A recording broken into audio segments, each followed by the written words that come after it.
Aleluia. A paz do Senhor, igreja. A paz do Senhor, igreja. Louvado seja o nome daquele que vive e reina eternamente. Ao Senhor Jesus, nós atribuímos toda a honra e toda a glória. Louvado seja o nome dele. Seja bem-vindo a esta casa. Você que já é dessa casa, você que ainda está vindo a esta casa, sejam bem-vindos nessa noite. Quero louvar a Deus por todos os voluntários que estão trabalhando, aí em prol da obra do Senhor.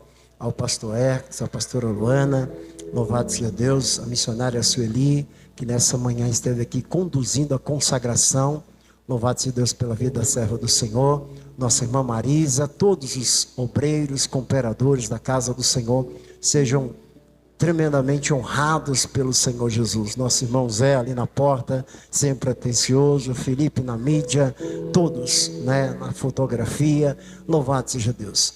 Que esse dia seja o dia que o Senhor preparou para nós, desde quando nós chegamos aqui.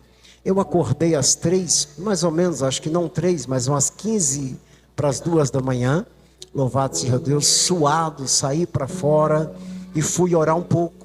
E eu chamei algumas pessoas para orar comigo nessa madrugada. Não sei quem ouviu lá no grupo, mas eu chamei no grupo. Eu chamei o irmão Zé e ele estava de prontidão, porque ele trabalha à noite. Ele falou: pastor, é agora. Louvado seja Deus. E eu orei um pouco até as 4 da manhã. Louvado seja Deus.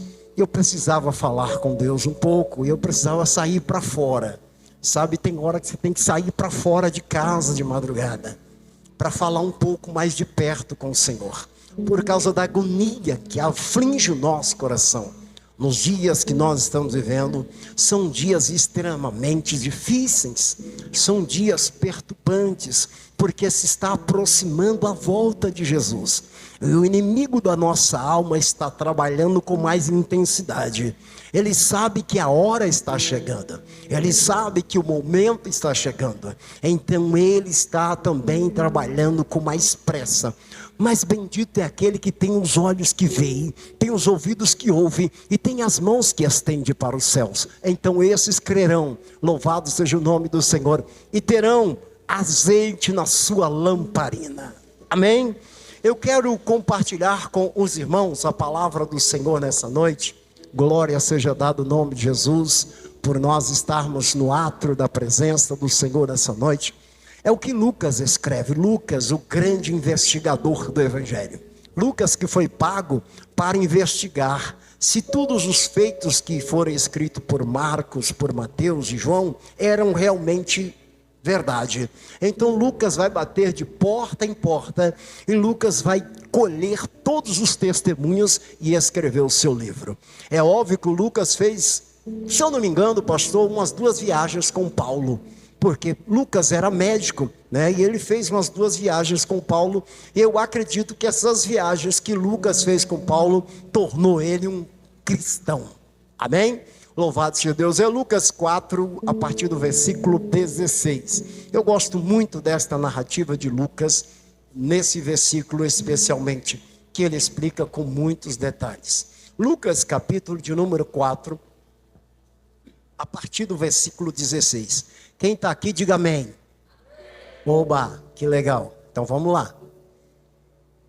E chegando a Nazaré, onde fora criado, entrou num dia de sábado, segundo os seus costumes, na sinagoga, e levantou-se para ler.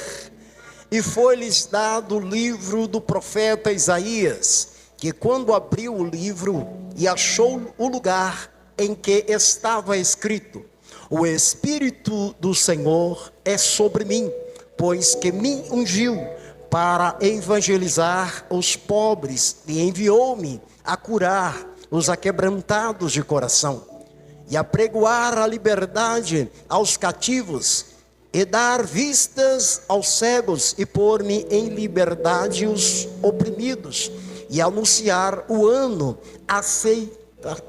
aceitável ao Senhor.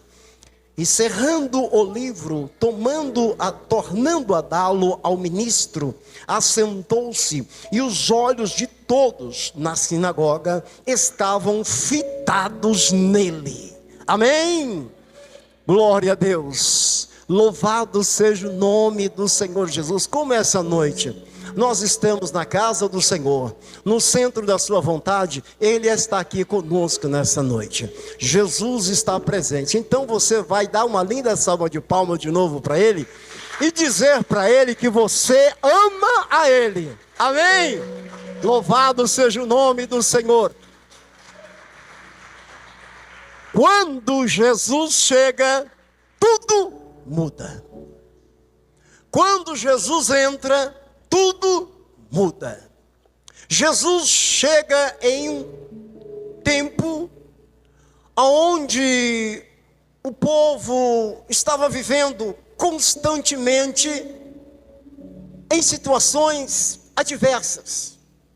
E Jesus vai retornar justamente na cidade de Nazaré, uma cidade da Galileia, aonde ele foi criado.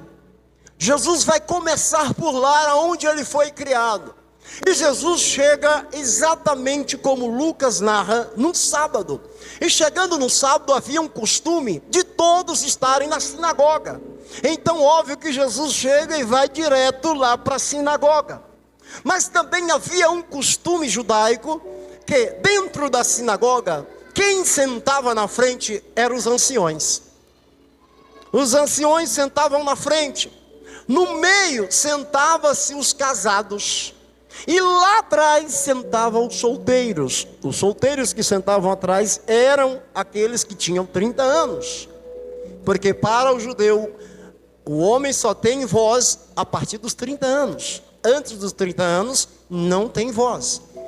E esses que sentavam lá atrás eram os solteiros. Porque os anciões na frente, os casados no meio, os solteiros atrás. E as mulheres, depois de uma divisão, lá atrás.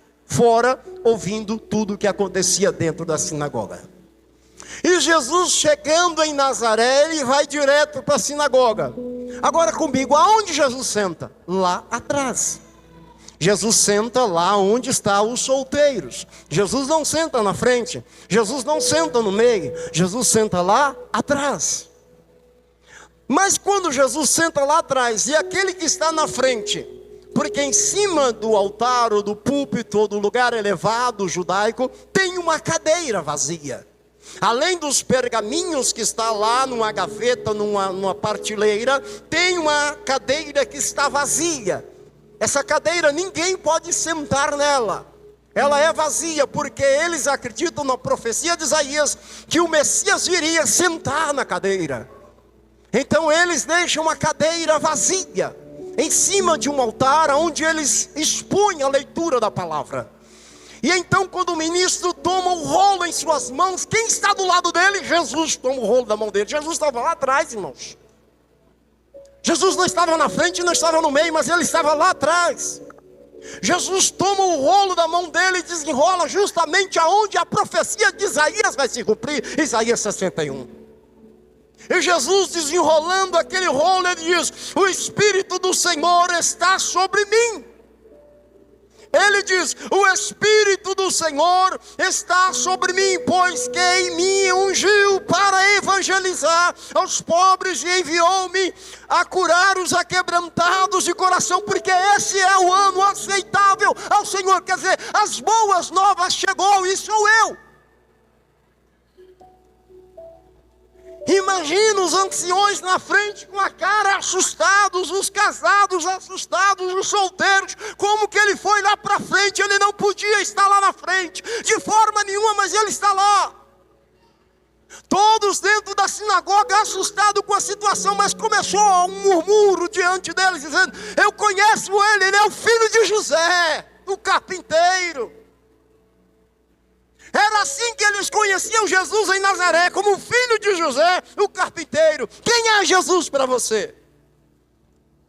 Quem é Jesus para você? Alguém que você pode encostar o seu rosto e chorar, a sua cabeça inclinar e chorar? Quem é Jesus para você? Nos momentos mais difíceis da sua vida, que você lembra que Ele existe. Quem é Jesus para você? Porque quando Ele realmente chega e Ele diz que está à porta batendo, se a gente abre, Ele entra. Quando Ele chega, realmente as coisas mudam. E a mudança não começa por fora, mas começa dentro de cada um de nós. Que começa a mudança. Começa a transformação. Dentro de cada um de nós. E Jesus termina de ler o pergaminho onde está escrito que o Espírito do Senhor está sobre ele. O Espírito do Senhor não viria, mas já estava sobre ele. Porque lá em Lucas 4, em Mateus 4, em Marcos 4 é a tentação. Mas a tentação intercede depois do batismo. Depois que o Espírito vem e posa sobre ele, então ele vai dizer: o Espírito já está sobre mim. E eu fui enviado. Aleluia. Jesus termina de ler o pergaminho, o ministro toma em suas mãos, talvez ainda assustado, o pastor Hércules, com aquela situação que estava acontecendo, e vai guardar o pergaminho, e Jesus senta na cadeira. Jesus termina a leitura e senta na cadeira, aí que eles ficaram mais assustados ainda. É por isso que aqui na Unidos em Cristo nós não temos cadeira no púlpito. Porque há lugares por aí que brigam por cadeiras, não sabendo ele que a cadeira já está ocupada pelo Rei dos Reis e Senhor dos Senhores. Aleluia! Jesus senta na cadeira, e por ele sentar na cadeira, alguns anciões vão rasgar as suas vestes dentro da sinagoga e dizer: isso é uma blasfêmia. Mas tudo que eles leram nas profecias anteriores se cumpria naquele dia, mas eles não queriam aceitar. Quando Jesus chega, muda o quadro, muda a situação. Estavam todos tranquilos naquele sábado, tudo normal. Mas de repente começou um tumulto, não somente dentro da sinagoga, mas dentro de Nazaré. O filho do carpinteiro voltou dizendo que ele é o Messias. O filho do carpinteiro está aí dizendo que vai libertar os cativos. É uma blasfêmia. Isso não pode acontecer de forma nenhuma. Porque havia neles um egoísmo. Havia nesse povo um espírito de competição. Mas esse povo não tinha remorso. Não se arrependia. E quando eles ouviram Jesus dizer que ele estava ali para cumprir o que o profeta Isaías dissera em sua palavra, eles ficaram perturbados. Perturbados. Quando Jesus chega à igreja em nossa vida, as coisas mudam, o egoísmo cai por terra, a competição cai por terra, o remorso se torna em arrependimento. Nós nos arrependemos, porque o preço que ele pagou na cruz foi por sangue em favor das nossas vidas. Então nós somos mais do que vencedores, e nós entendemos isso como igreja dele. Nós não somos mais ímpios. Nós não somos judeus. Porque são as três maiores religiões do mundo: o judaísmo, o cristianismo e o islamismo. Todas essas três religiões saíram de Abraão. Todas essas religiões. O islamismo vai sair daquele que nasceu na casa de Abraão, filho de Agar. Vai nascer um povo que brigam até hoje. E a briga deles é séria, eles cortam a cabeça. São terríveis eles. É uma raiva terrível por causa de terra. Porque eles dizem que a parte de Abraão é deles. Não é de Isaac, não, a parte é de Ismael. Há uma briga terrível. E Jesus, quando vem pregando essas boas novas totalmente diferentes, dizendo que todo povo se faz um povo só, é um escândalo para os judeus. É uma blasfêmia para o islamismo. Mas para nós é o poder de Deus sobre a nossa vida, vinda do céu para a glória do nome dEle, que Ele resolveu, Silas, colocar o nome dEle em nossa vida. Ele decidiu colocar o nome dEle em nossa vida, como João descreve a sua carta, a sua epístola, capítulo 1 e versículo 1, João diz: o que era desde o princípio, e o que ouvimos, e o que vimos com os nossos olhos, porque as nossas mãos tocaram. Oh, aleluia! Tocaram a ciência daqueles que reconheceu Jesus como o único e suficiente Senhor da sua vida. Porque muitos podem proclamar o nome de Jesus, muitos podem falar no nome de Jesus. Se ouve o nome de Jesus em poesias, se ouve o nome de Jesus escrito em alguns lugares, mas ter Jesus dentro de nós é diferente.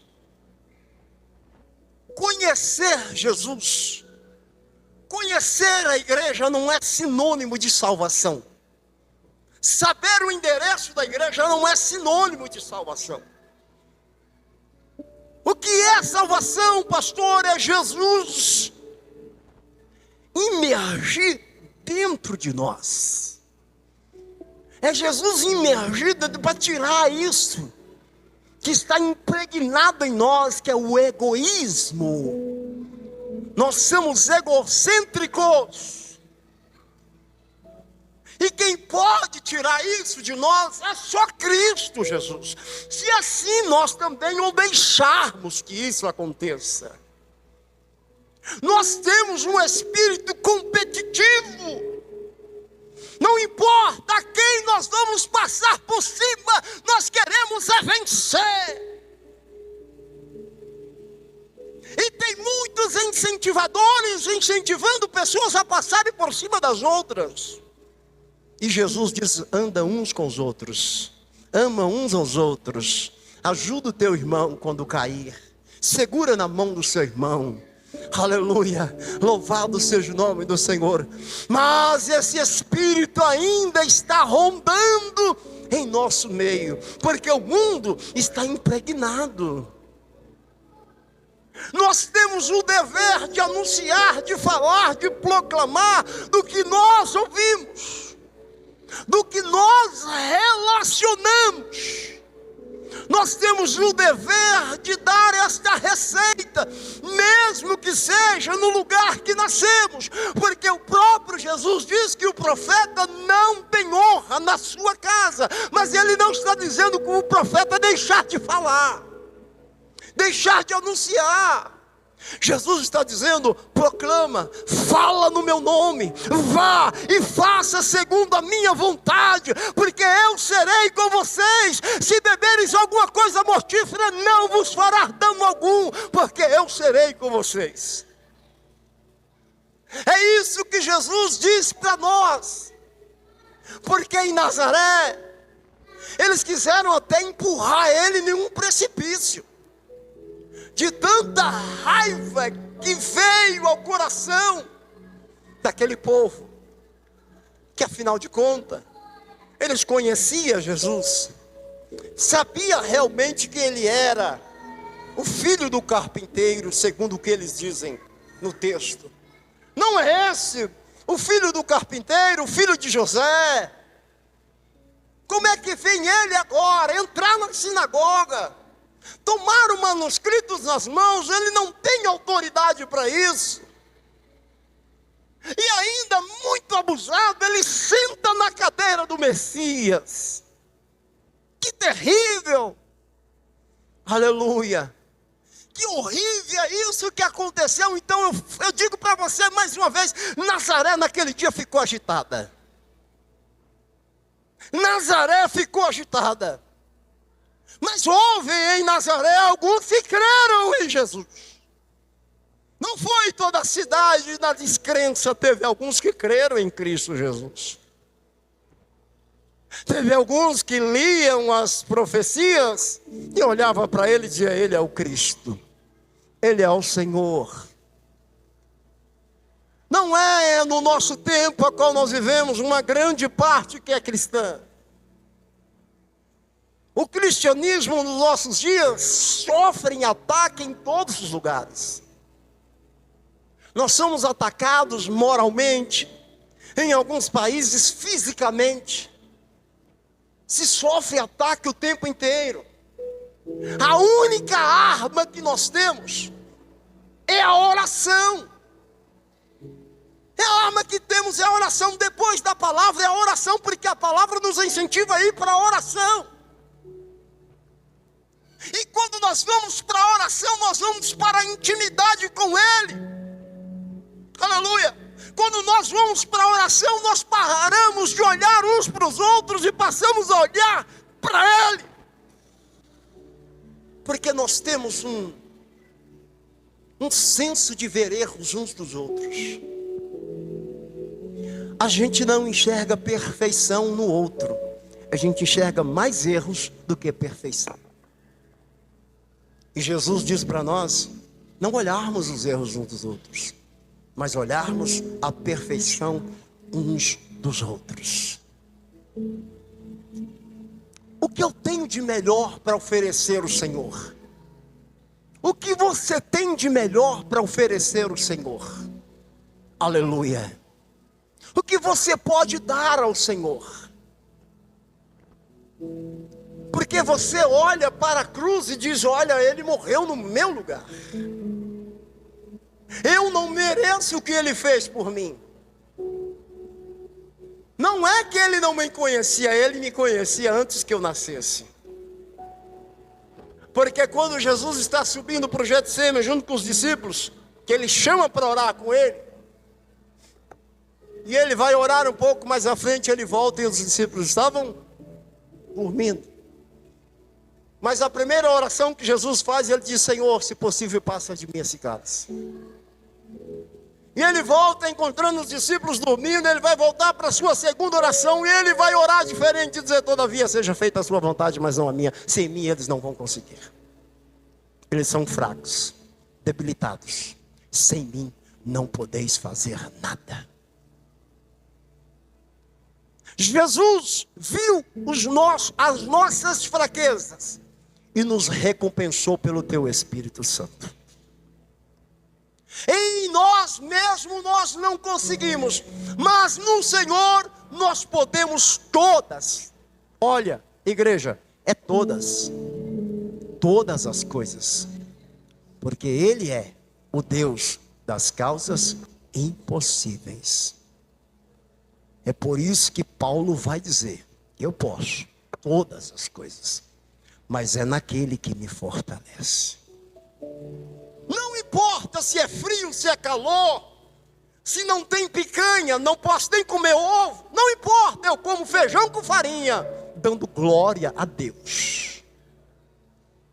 Não vou zombar, não vou reclamar, não vou murmurar, porque eu sou adorador. Eu nasci para adorar. Aleluia.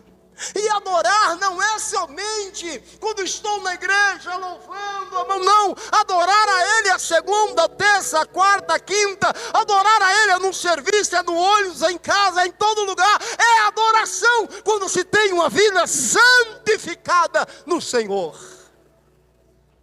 Todo tempo é adoração. Quando você chega aqui e envolve no louvor, não é porque você chegou para envolver, você já está envolvida. Porque já começou o culto lá na sua casa. lá no seu lar, lá no convívio do seu lar, o culto já começou. Aqui só é uma consumação do que já está acontecendo na sua vida. Aqui você só vai registrar diante do Senhor, e Ele vai carimbar, aleluia, dizer: eu concedo a sua bênção. Aleluia. Eu venho com as minhas petições e coloco aos pés de Jesus, porque Ele diz: vinde a mim. E Ele está dizendo: vem a mim quem? Os que estão cansados, oprimidos, sobrecarregados. Vem a mim e eu vos aliviarei. Qual é o alívio? Qual é a carga pesada que nós carregamos? Que nós indagamos dia após dia? Senhor, está difícil. Senhor, não está dando. O que eu faço? E Ele é o Senhor que nos instrui, nos orienta, nos dá norte na vida. Se for preciso, seu Paulo, mudar a rota, Ele muda a rota. Se for preciso, Ele muda a rota. Ele é Senhor para fazer o melhor pela nossa vida, quando Ele é o Senhor da nossa vida.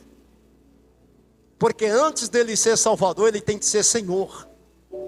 Ele só vai salvar os que Ele é Senhor. A salvação é para os que reverencia, que adora a Ele como Senhor da sua vida. Aleluia.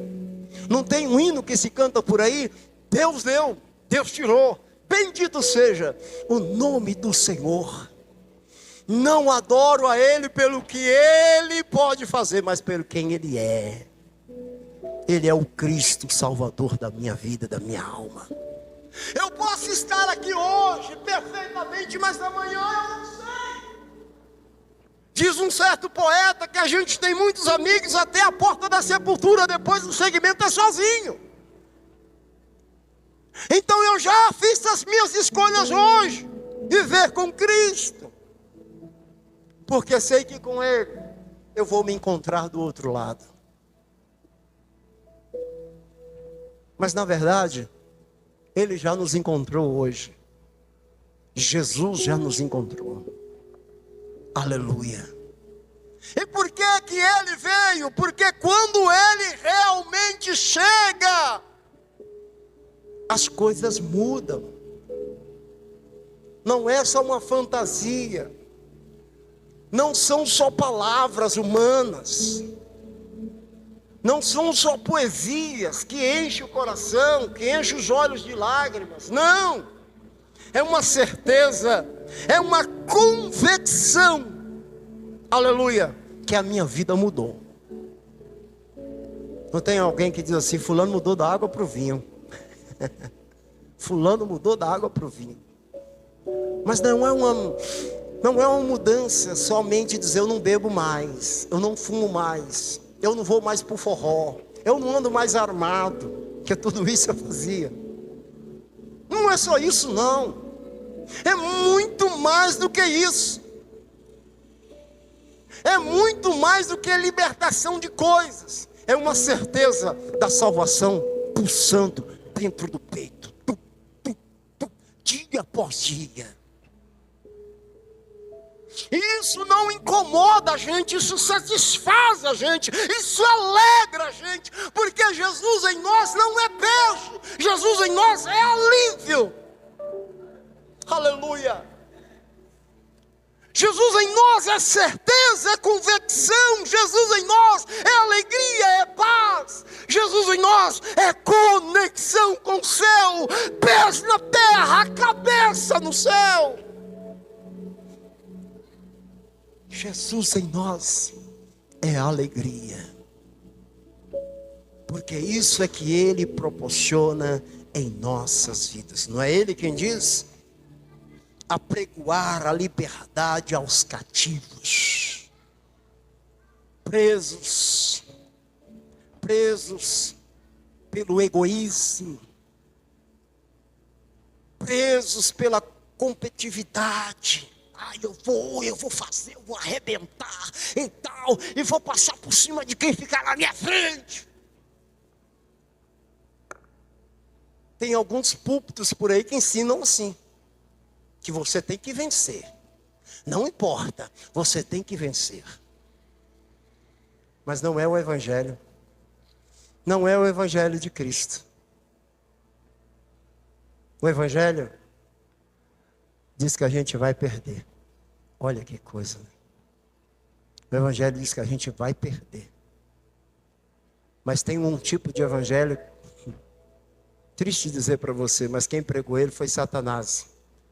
Lá no monte da tentação, ele disse para Jesus: se prostrarem diante de mim, me adorar, te darei tudo. Infeliz, tem nada? Te darei tudo. Porque antes ele não sabia quem seria o Cristo. Ele não é onisciente, não é onipotente, nem onipresente. Ele ficava sondando.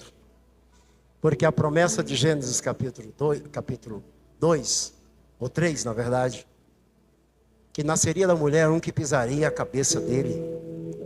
Ele então passou a história inteira. Cada um que dizia, está usado por Deus, ele ia lá. Opa. Olha o outro lá, tá. Ele ia atrás.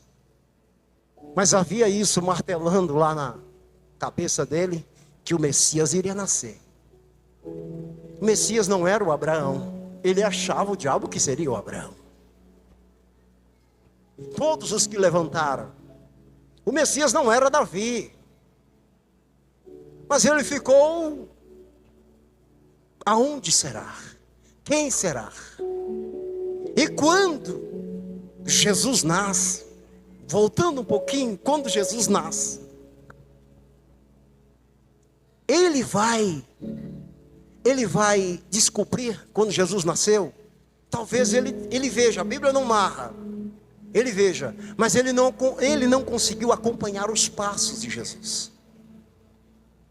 Então Jesus, quando cresce, é óbvio que ele está observando. E quando chega esse momento que Jesus senta na cadeira e confirma e se diz como Messias, aí você vê que o texto começa a perseguição. É aí que começa Satanás a trabalhar. Mas a verdade que a Bíblia nos apresenta, que o diabo, ele sabia que iria cumprir de qualquer forma. Porque quem falou foi Deus. Que o cordeiro foi morto antes da fundação. Foi Deus quem disse. Então ele sabia que de qualquer forma iria cumprir isso. E o diabo não está lutando contra Deus, porque ele não pode. Ele está lutando é contra nós. Porque nós somos desse tempo. Ele é da eternidade. Então ele está lutando contra nós. E ele é espírito. O infeliz não dorme, não come, não fica doente. Ele está lutando contra nós. Não tem mais para ele. Ele não pode mais entrar. Então ele quer nos impedir também de chegar. E quando ele olha e vê Jesus sentado na cadeira, ele então impregna os corações daquelas pessoas para levantarem contra Jesus, sabendo mesmo ele que não poderia parar Jesus de forma nenhuma. Mas ele pode impedir eu e você de entrar no céu. Ele pode, ele tem poder? Tem. Olha a desgraceira que está aí fora. Diz para mim que ele não tem poder. Ele tem poder. Mas quando Jesus está sendo interrogado por Pilatos, e eles, quando prenderam Jesus, que levaram Jesus lá, porque os judeus não poderiam, a sinagoga não tinha poder para condenar alguém à morte, mas Roma tinha. Então eles empurram Jesus lá. E Jesus está sendo interrogado. E o Pilatos vai lá, interroga Jesus, fala com Jesus, volta lá fora e fala: olha, eu não encontro nada desse homem para condená-lo. O que você dá? Ele é um blasfemo. E Pilatos talvez ficou tão irritado que diz: olha, você não sabe quem sou eu. Eu tenho poder para te soltar ou te condenar à morte. Aí Jesus fala: sobre mim não tens nenhum poder, se não for lhe dado do alto. O Pilatos estava todo cheio, contente, porque estava interrogando Jesus dentro da sala dele. Provavelmente que era uma sala cheia de ouro, cheia de status, de guerras. E ele achava que ele estava todo pomposo. Talvez Jesus estava dizendo: moço, tu não conheceu minha sala. Tu não sabe como é minha sala. Então sobre mim tu não tens nenhum poder se não for lhe dado do alto. Aleluia. Todo o poder que vem sobre a igreja vem do alto.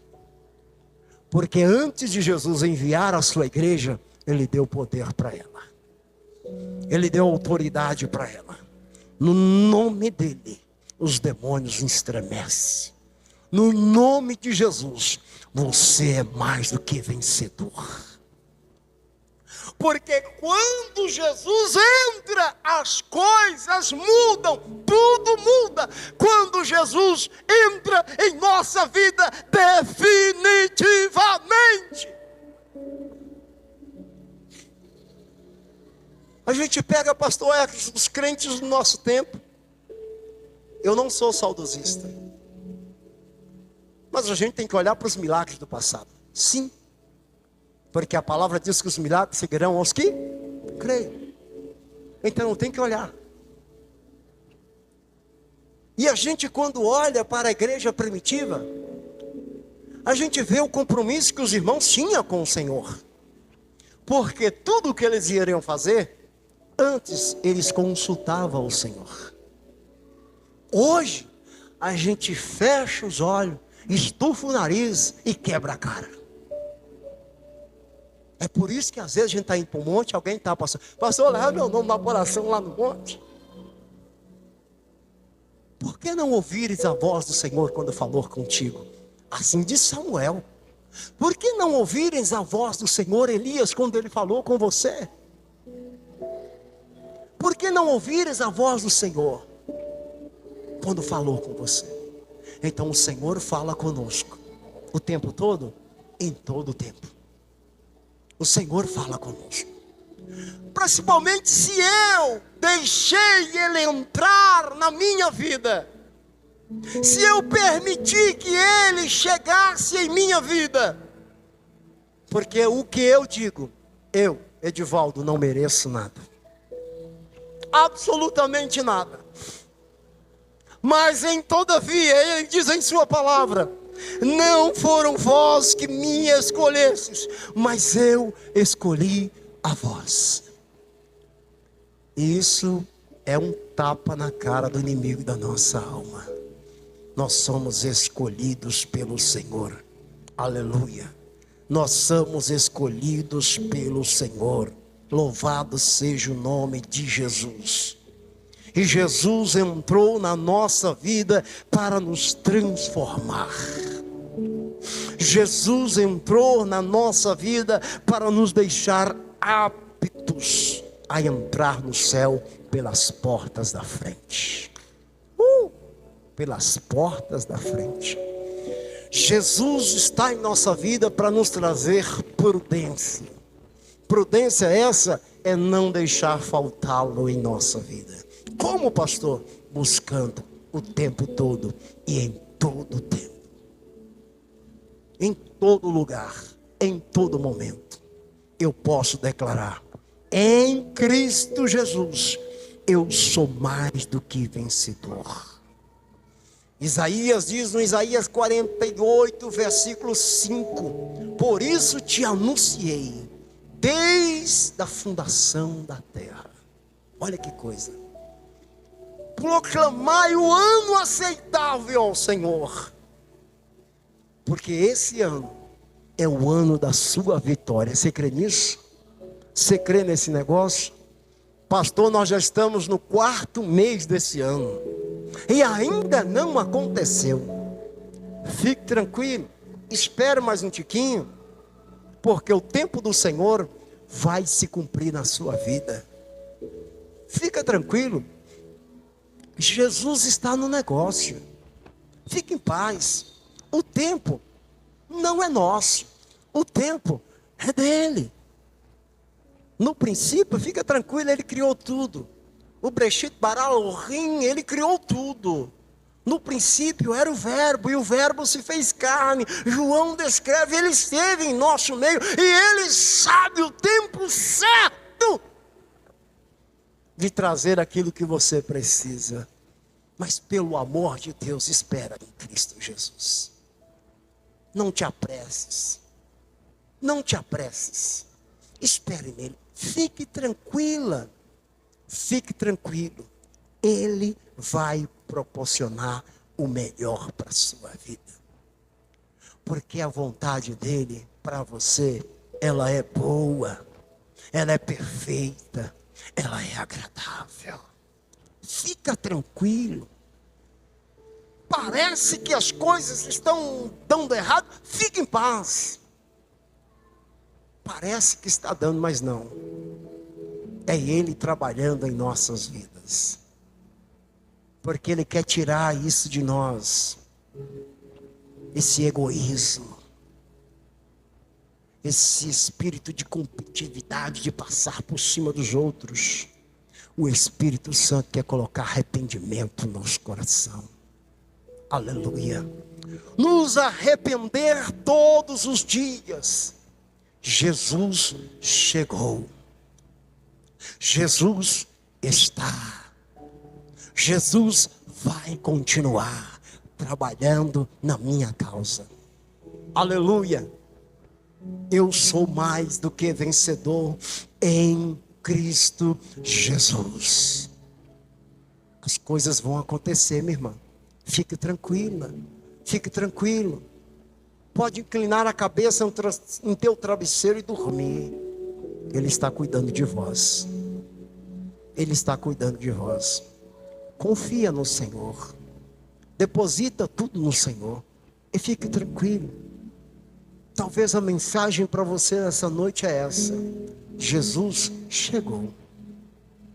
Jesus chegou. E quando Ele chega, parece que não vai acontecer, mas já está acontecendo. Você pode se colocar de pé? Já está acontecendo. Jesus, Ele chegou. E Jesus chegou para mudar. Aquilo que eu achava que era perfeito e certo, talvez não seja. Aquilo que às vezes eu proclamo, a minha avó dizia, não sei quem dizia, talvez Jesus diz hoje, não é assim. E eu fico com Jesus. É o que Ele diz na sua palavra. É o que Ele proclama na sua palavra. Você pode fechar os seus olhos? Aleluia. Quero pedir aos meninos um louvor aqui. Pelo menos um louvor. Glória a Deus. Feche os seus olhos.